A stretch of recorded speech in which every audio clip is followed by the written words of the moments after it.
Il y a quelques années, j'ai rencontré deux personnes. La première priait beaucoup, et ce, tous les jours. Elle respectait chaque règle. Elle ne manquait jamais un rituel. Tandis que la deuxième personne n'avait aucune religion, mais dégageait une paix incroyable. Et vous savez ce qui m'a le plus choqué? La première personne vivait dans la peur, tandis que la seconde vivait dans l'amour. Ensuite, je me suis posé une question simple, mais dérangeante. Est-ce qu'on a vraiment compris la différence entre la religion et la spiritualité?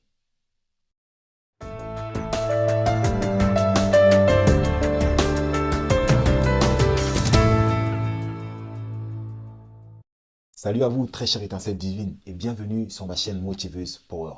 Une chaîne dont le but est d'éveiller massivement vos consciences en vous poussant sans cesse à la réflexion afin que chacun puisse tendre vers sa propre sagesse. D'où le slogan sagesse intérieure.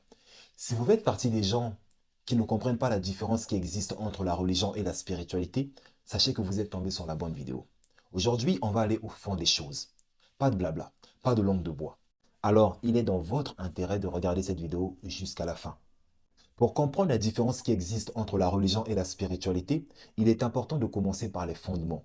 Et j'entends par fondement la compréhension étymologique de chaque mot. Nous allons mettre en exergue ces deux mots afin de mieux les comprendre. Commençons par la religion.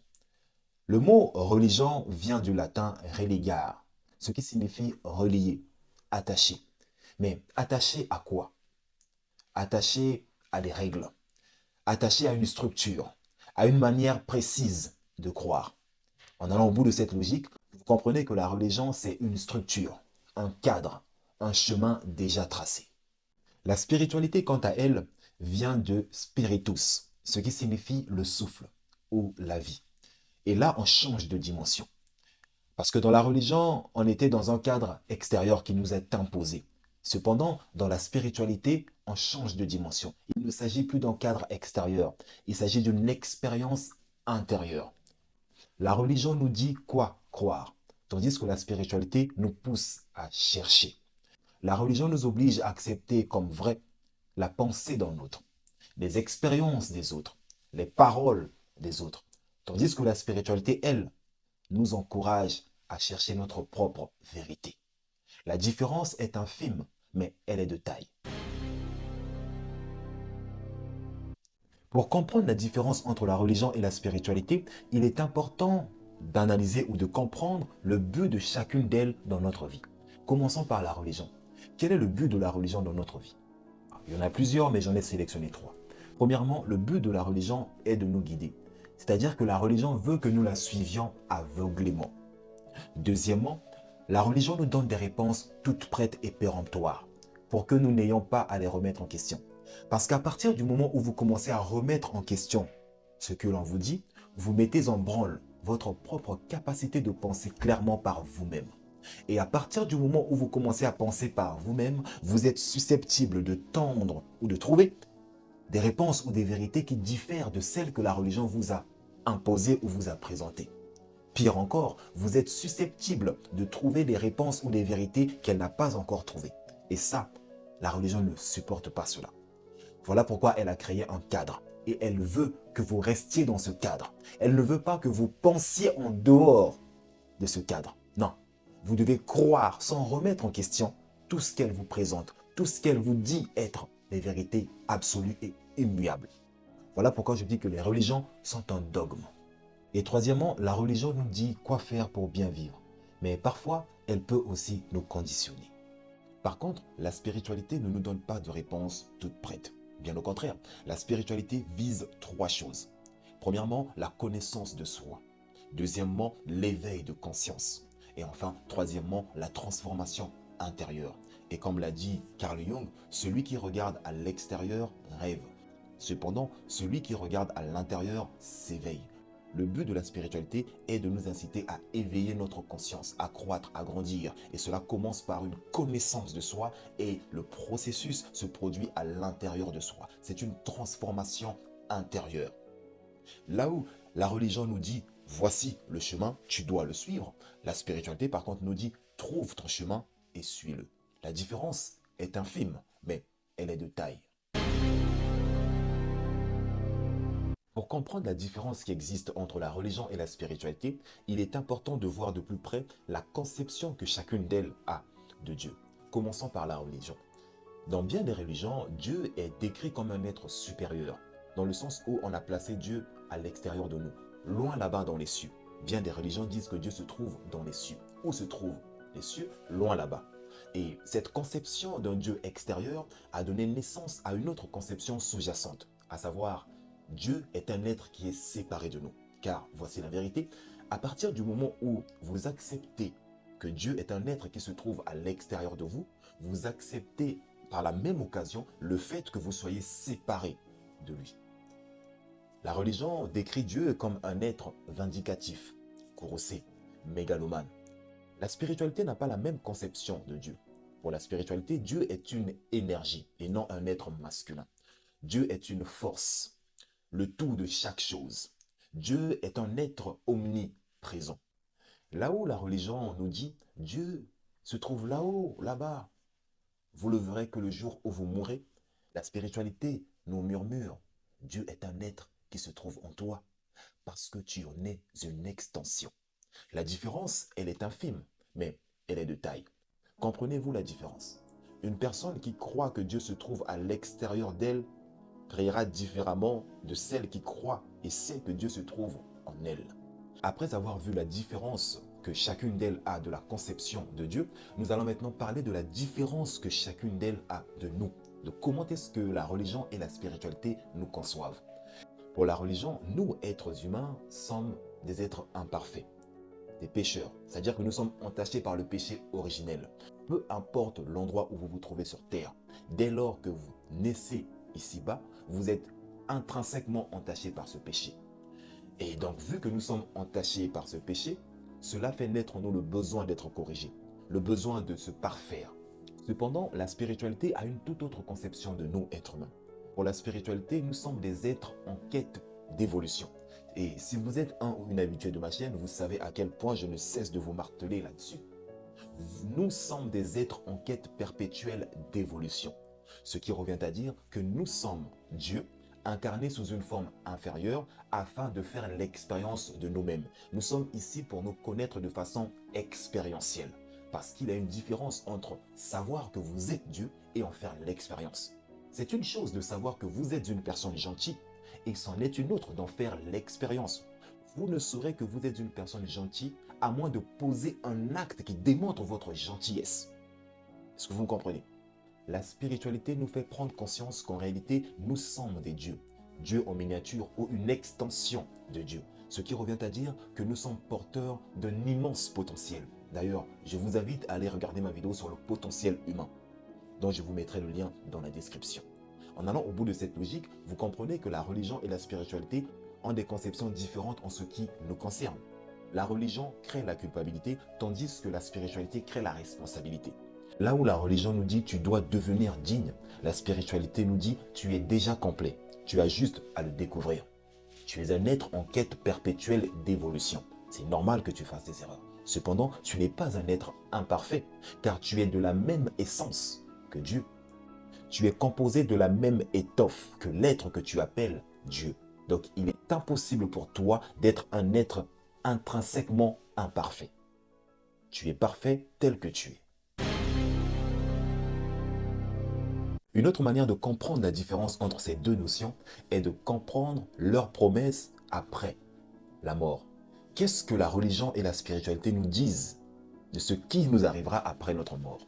La religion a une idée claire, nette et précise, ou devrais-je dire a une réponse claire, nette et précise. Pour la religion, après la mort, ce sera soit le paradis ou l'enfer, la récompense ou la punition. Ce sera le jugement dernier. Cependant, la spiritualité, quant à elle, nous ouvre des portes à diverses possibilités. Après notre mort, la spiritualité nous dit que nous aurons le choix, soit de nous réincarner, c'est-à-dire de revenir dans cette vie-ci, ou dans une autre vie, dans un autre monde, sur une autre planète, pour parfaire, pour continuer notre évolution, pour travailler sur ce que nous n'avons pas pu travailler dans nos vies antérieures.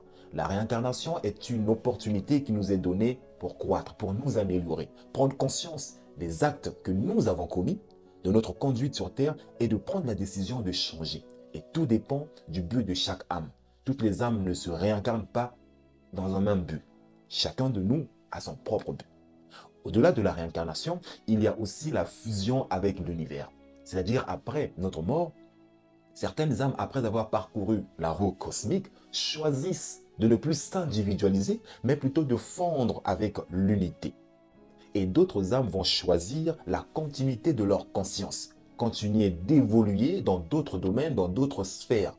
Donc là où la religion donne des réponses claires, nettes et précises de ce qui nous attend après la mort, la spiritualité, quant à elle, ouvre à des mystères.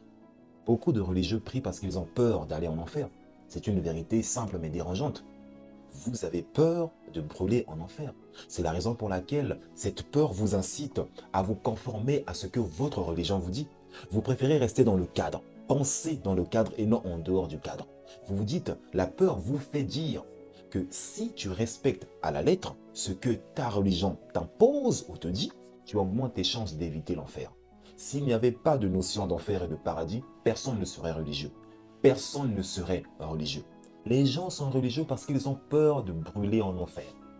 Vu comment cet endroit est décrit, ils ont peur. Voilà pourquoi ils préfèrent se conformer. Ils ne veulent pas remettre en question les enseignements dogmatiques que leur religion leur enseigne. Ils vont préférer rester dans le cadre. Cependant, la spiritualité nous dit qu'il n'y a pas d'enfer ou de paradis. Non, on donne à chacun l'occasion de grandir, de se racheter, entre guillemets, de se rattraper, de se parfaire, de croître, de s'amender, afin d'évoluer, de continuer sa croissance. Mais il n'y a pas de notion d'enfer. Non, dans la spiritualité, il n'y en a pas. Et maintenant, voyons l'impact que chacune d'elles a dans notre vie. La religion peut apporter du sens. Elle peut créer une communauté, une structure. Cependant, elle a des limites. Parce qu'à partir du moment où elle crée des enseignements dogmatiques, elle nous empêche de penser par nous-mêmes, afin de tendre vers notre propre conscience. La religion veut nous maintenir dans un cadre. Elle veut que nous acceptions aveuglément ces enseignements qui sont dogmatiques. Et elle peut aussi générer de la peur, c'est-à-dire la peur de la punition, la culpabilité et j'en passe. La religion peut être bien vue par certains, mais elle a aussi des limites parce qu'elle restreint notre liberté. La spiritualité, par contre, elle peut apporter de la liberté. Elle peut encourager l'amour et l'acceptation. Cependant, comme la religion, elle a aussi des limites. C'est-à-dire qu'elle manque de structure. La preuve en est, de nos jours, tout le monde s'auto-proclame maître spirituel. Après avoir lu 2, 3 livres sur la spiritualité, ça y est, on s'auto-proclame maître ou guide spirituel. Mais attention, la spiritualité et la religion peuvent inspirer le meilleur comme le pire. Tout dépend de comment elles sont vécues. La religion dit fais ceci, tandis que la spiritualité dit comprends, ressens et évolue. Au début de la vidéo, je vous ai promis de vous poser une question qui risque de changer votre vie. Et la voici. J'aimerais que vous puissiez vous poser la question suivante.